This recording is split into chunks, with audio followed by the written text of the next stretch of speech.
Hello folks, Stephen Boughton from the Slice Tennis here to talk to you about the power of movement in tennis. There's obviously so many things that go into making an unbelievable tennis player, but I think that movement is one of the biggest things and one of the most underrated kind of things. So we're going to talk about why Novak Djokovic, Nadal, and Federer are all absolutely elite movers, why they're that way, and how that makes them the all-time great, the big three that we all know. So we're going to get into that on this episode of The Slice. So I don't have many bagels. Welcome to The Slice. Welcome to the slice. Welcome to The Slice.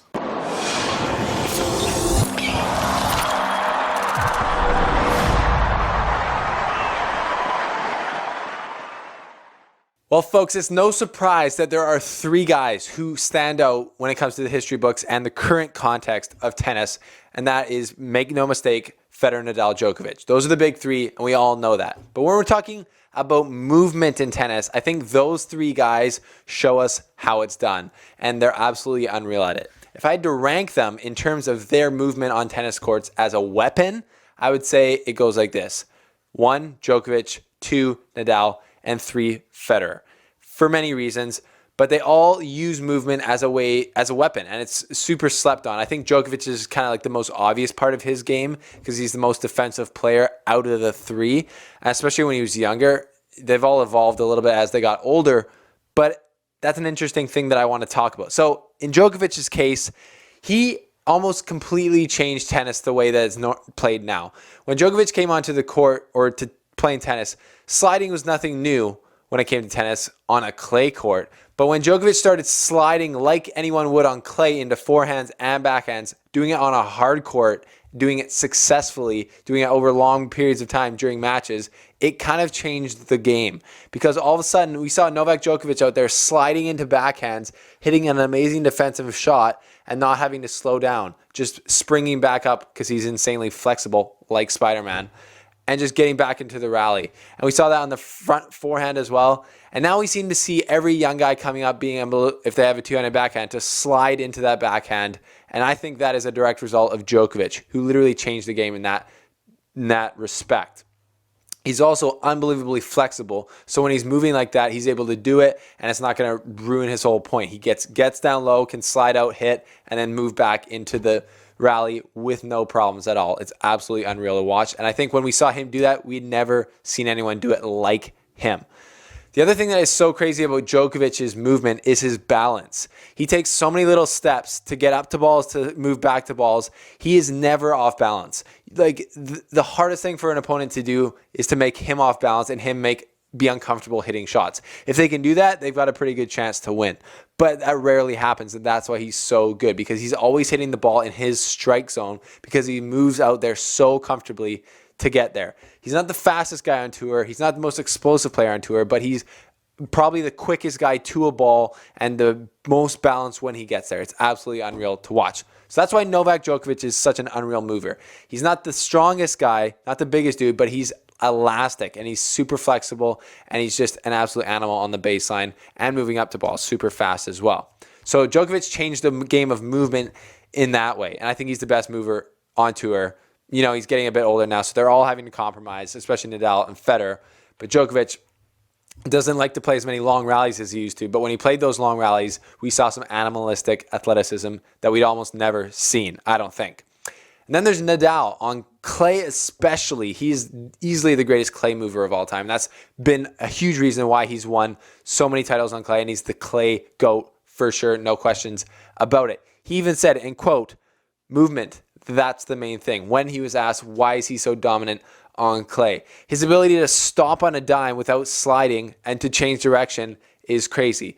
A lot of what plays into this for him is just IQ and knowledge of the game, knowing where players are going to go, what's the chances of where they're going to hit the ball, what are the risk reward opportunities. But his ability to stay balanced on clay is unlike anyone else, and he can generate power from so many different places on clay because he's absolutely jacked. Of course, he looks like a wax figurine, just like a sculpted animal out there, but his legs are beefy. He's got the strength to hit balls from deep in clay, and when he gets out there wide, he can use those huge legs that he has to power through any ball. That's part of movement. And that's one of the most underrated things about I think Nadal's kind of been the guy who's upped the fitness game for everyone. And he's been the clear example of like, how can you be that jacked and strong as a tennis player? Most tennis players don't look like Nadal does, but getting in the gym pays off in the area of movement big time, especially for Nadal, because that's why he's able to, on the run, hit with so much pace, because he's so strong all the way through his chain.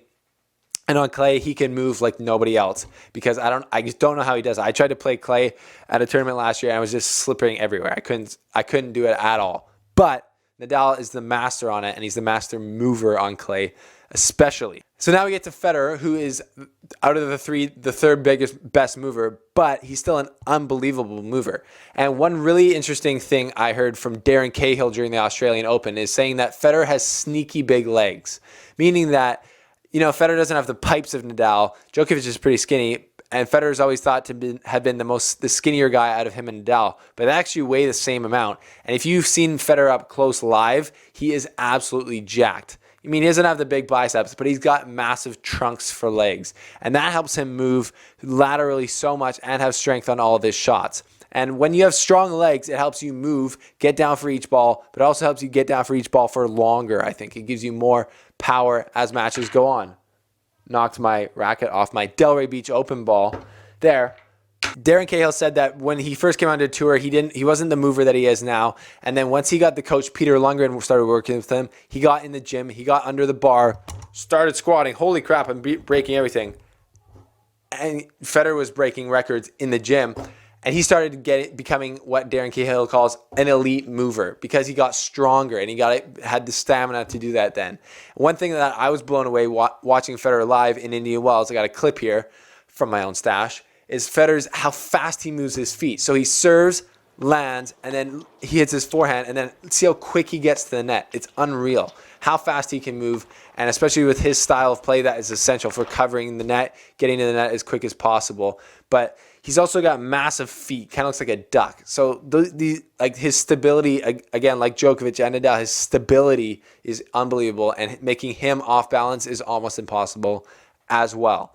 So that's a little bit of a look into the big three and their abilities when it comes to movement. It's unparalleled, I think. There's faster guys. There's like maybe more athletic guys, but nobody moves as good as those three guys, and that's part of the reason why they are the big three, and they've absolutely dominated tennis for the last 15 years. So what are your thoughts on movement? Do you get in the gym?